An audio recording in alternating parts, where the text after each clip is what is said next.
violence. No, I didn't say they hadn't experienced enough violence. Could you clarify for us then? Well, I just said that there's a difference between the civil rights movement of African Americans who were essentially hosed down in the streets by Bull Connor in Birmingham and beaten with their skulls crashed in on the bridges of Selma for being black, not for their behavior, not for anything other than their race. And I said that that's a different situation than asking for marriage to be overturned in California. Are you saying that the LBGT community does not suffer violence? No, I think they do, but so do the Christians in this. Actually, it was here in Michigan when some people barged into a church and were rather violent. And have you seen the video of that? I have. It wasn't actually particularly violent. Well, it was certainly disruptive.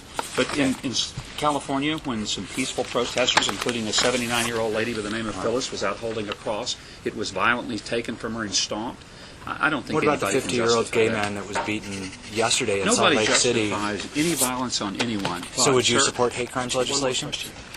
You know, if you penalize people for their thoughts, the question is, I'm not for violence against anybody. It doesn't matter what the purpose is.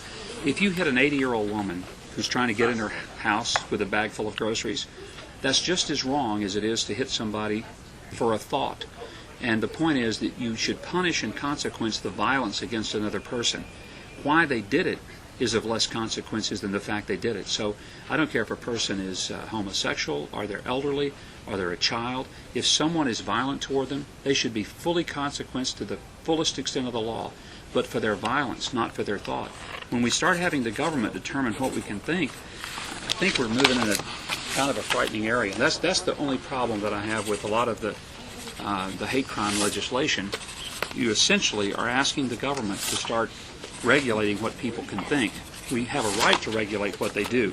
In fact, we have a responsibility to regulate what they do. But to regulate what they think, I don't think any of us really want that.